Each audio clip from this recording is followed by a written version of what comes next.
Good morning and welcome back into the workshop for another Dave's Diary entry. The thoughts behind this diary entry is, how far do you go in your efforts before you decide enough is enough? That's going to be quite subjective, is it not? However, I'm at that stage now with this one, and what generated the idea of making a recording of it. Well, for that reason, at least, how far do I go? And I've rough assembled the first components, the main components of the cabinets. Put a few dowels in them. There's nothing holding it together other than the friction of a couple of dowels, but it's lining up pretty well as far as dimensions go, as it should, of course. But the choice of assembly method or construction has it that I can now use this back panel to tie all of the components together and to give it not just, but rigidity, but beam strength, etc. to the rest of the cabinet, or at least at the back of it. Now, I can do it one of, probably several ways, but one of two ways. The simple way, which is where I'm leaning towards, or the more difficult, a little bit more elegant way. And the elegant way is by using the dowels, which will be hidden. If I do it like I've done the rest of these cabinetry components. And that's, put the dowel in one side and in the other, it all drops onto each other, onto the dowels, and for the most part, they will be hidden. However, I'm also pre-drilling, as you can perhaps see here, the holes for the screws, which will be the sole means of holding everything together. The dowels do their jobs, and the screws hold it all together, and I don't have to use glue, which there won't be any glue in this, as in all of my cabinets don't have glue. Now, that might be short-sighted, but we'll accept that as being what it is.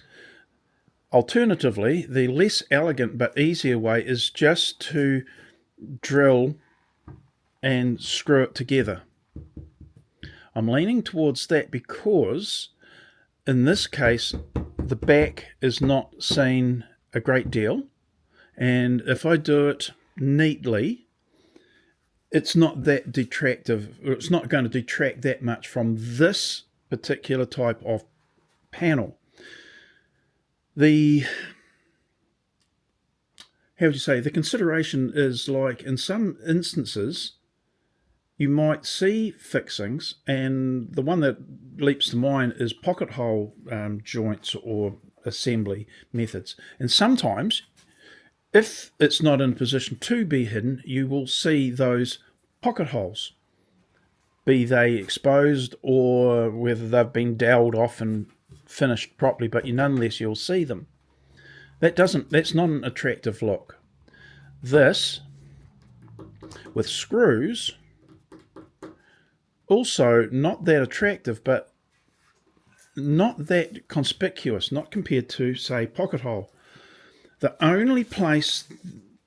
No, I'm going to back that off. I was going to say the only place you'll see the screws is along this back edge. You won't, because these holes here, this is the kind of, I'm going to say a sub-top, but there's holes in the top that would have been seen had not something else been placed on them. So you're not really going to see these holes here because there is something placed on top, and ditto along the back. You're not going to see these holes here because there'll be something on top.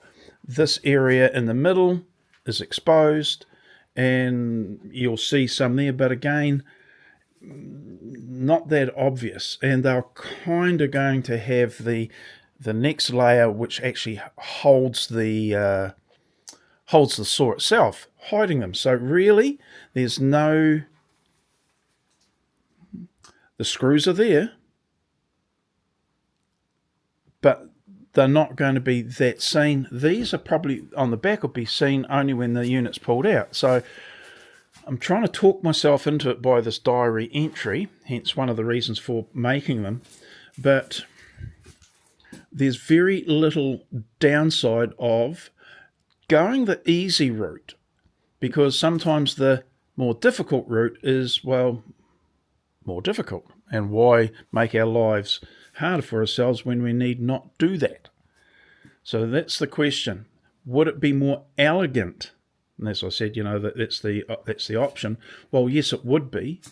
But I was just looking at it and I was contemplating, by the time I flip this over, put the pins in, move the doweling guides into position, I start to introduce the possibility, because it's such a big area to go round, I introduce the possibility of error. I'm going to get onto that in a minute as well, so don't let me forget. With the distance that the jig has to be moved and moved around the back here, I do introduce the incremental accumulation of error that could create the problem. What made me think that that point there was what generated the idea behind this video. I assembled those components and, strangely enough, I found an error. Quite a big one, in fact. Sufficient that it annoyed me. I counted it just by re-drilling the holes, and it was because the guide, I got no idea how I did it, wasn't registered to the surface that it needed to be accurately. And I'm going to have to really take notice of it, because sometimes you'll be using the guide with the associated locating pins on either ends. And in theory, they're perfect. And in theory, and in practice, sometimes it works, sometimes it doesn't. So therefore, it must be a user error, me, in other words. So that it even exists is annoying, but again, not that much of an issue because of the way I'm constructing it. But if everything was pre-finished, and these clashing strips kind of are, but they can also be sanded to remove slight error. Is it my inexperience in using these items? Probably. Or is it the natural way, like stuff happens, like errors creep in? Or am I actually asking too much of cabinetry assemblies that very few times will they be perfect unless they're kind of like engineered CNC machined? And the human component, me, is likely to make those errors. Now that's excusing my inexperience or whatever, more roughness, but I thought I'd taken the time and hadn't got it 100% correct. Annoying, but I can accept that. So that was the question.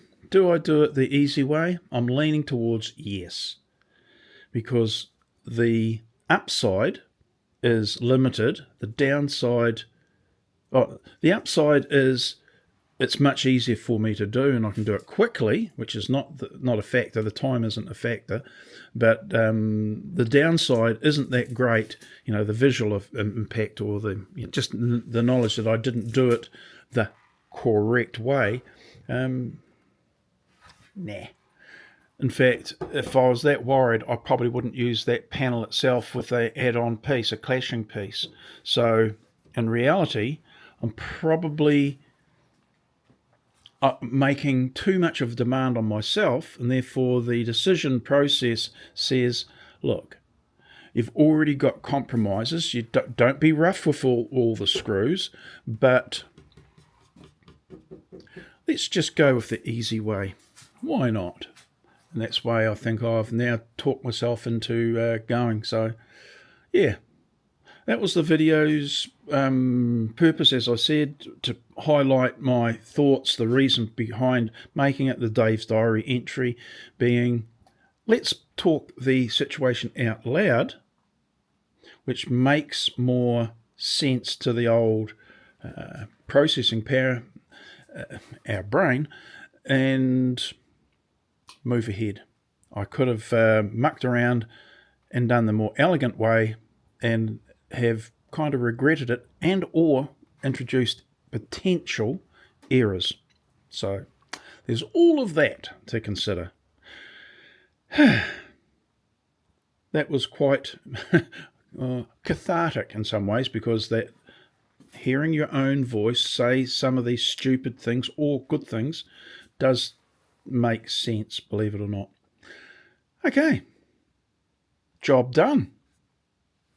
Also progressing along. I haven't had any deliveries today for my all the goodies that I'm using in the workshop. Had a bit of an idea for one of the adjustment of the panels when I'm cutting it with the track saw. I've had an idea how to construct that, and it sounds a lot easier.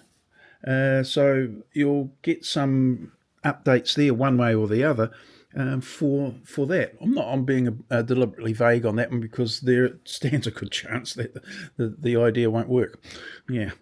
Anyway, if it does, it'll be a real plus to the workshop. So very small plus in some ways, but nonetheless important. Rightio, better get this done. Decided to do it the easy way. Clamp everything together, take up all the small errors, not errors, the small tolerances, the spreading, like down the bottom, that needs to be clamped up so it all holds properly. Here, there's a little, it's probably a 1/2 to 1 millimeter lip. It doesn't seem to be there. Can I clamp it together? And, these sorts of things. It could have been that might have been playing down a little bit too much. Oh well. Righty-ho. Making progress. It's going to be heavy. So that's one of the reasons, just signing off with this, that's one of the reasons I wanted to keep all my cabinetry unglued, as it were. I'm on my own here. Getting that off of the bench once it's been assembled, not that light. And rather than cause myself difficulty, injury, or damage to the item, I can sometimes pull the components apart, put them on the ground, and then reassemble them, because they've already been assembled in their best state or position, but they still need to be got onto the ground. So that's one. Well, it's not the one main reason. It's one of the benefits of not being glued. Okay, that's it. Made the decision. Get ahead and make some progress. Rightio. See you in the next one now. Bye.